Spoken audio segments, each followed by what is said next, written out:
สบายดีเด้อพี่น้องมาฮอดแล้วเด้อตาดแกงยุ่ยพี่น้องฮอดแล้วนี่กำลังสิย่างไปฝนกระตกมายามฝนจะแม่นย่างลำบากแบบสิเลยเนาะมีฝนมีอย่างคักฝนก็ได้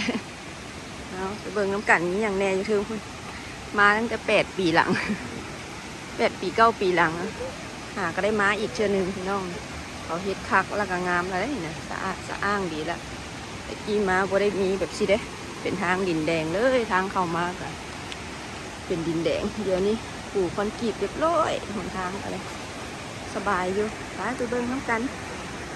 ไปเบิ่งตาดพุ่นขึ้นไปพุ่นน่าจะปลาไม้ก็เกี่ยวงามงาม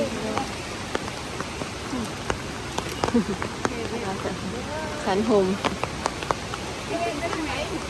เบิ่งน้ำไหลแห้งขนาดนี้ทางใส่ก็ดีเยอะนี่เขาให้เป็นขั้นใดสมัยตะกี้มานี่โอ้ยเป็นทางที่ต้มยางน้ำปลาเนี่ยเดี๋ยวนี้เขาเฮ็ดขั้นใดงามแล้วมาก็จะไม่เจอขัวข่าวเลยสิโอ้ยจะเป็นลำบากยางมายามฝนนะเนาะ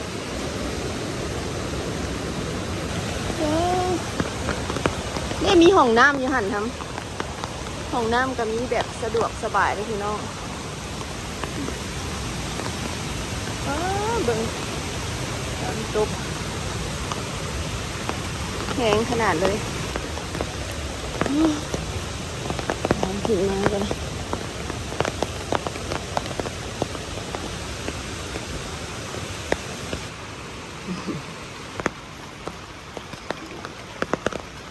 ทางก็สิไก่ได้เลยพี่น้อง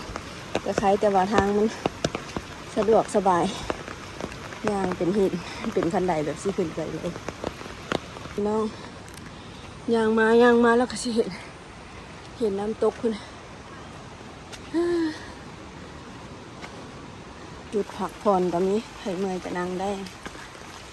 เพราะมันไก่ด้วยต้นไม้มีแต่งามด้วยต้นหมากใหญ่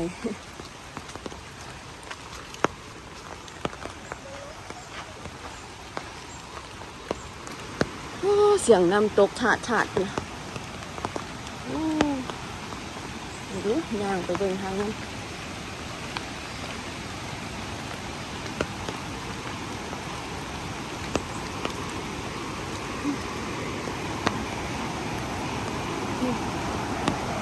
พี่น้องสิย่างไปหม่องนั้นที่ได้เส้นทางย่างไปก็ได้ก็สิไปแล้วก็บ่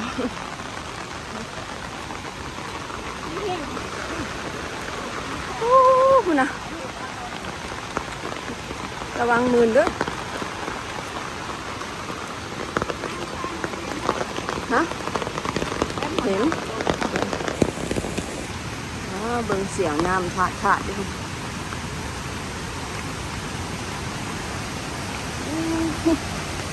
น้ำไหล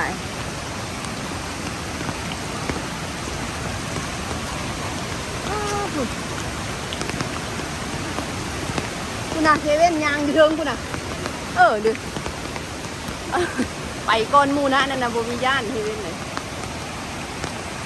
น้ำไหลยังบ่ได้สุดเลยพี่น้องยังยางขึ้นไปต่อผู้เชิง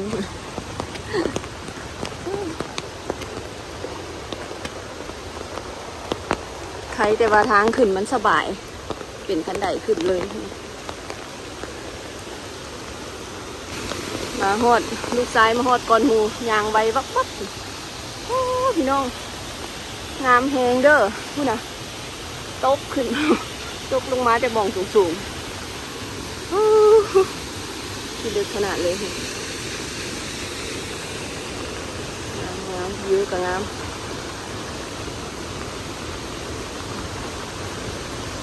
ไปแล้วเล่นมาเปียกหมดละมายามฝนเมื่ออาบน้ำเอามายามฝนก็แบบท่ามกลางสายฝนนะถ่ายรูปแบบนี้นะมาใกล้ๆเลยพี่น้อง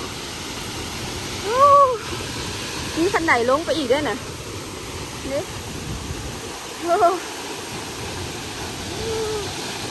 ตาดแกงยุ่ยเด้อนี่เด้อพี่น้องผู้ใดอยากมาลิ้น ย้ำฝนนี่แห้งน้ำแห้งคุณนะจุดขนาดเพิ่งนะดูนะพี่น้องงามอีดีได้ทำตกแกงยุ่ยได้กลับเราแบบนี้นะฝนกระตกทายหูกกระทามกลางสายฝนที่ได้ลาเลยเด้อวันนี้เด้อพี่น้องบ๊ายบายถ่ายคลิปให้เบิ่ง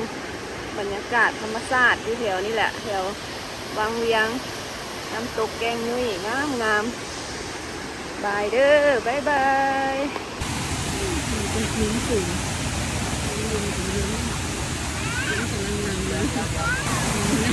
บีมันลุยเลย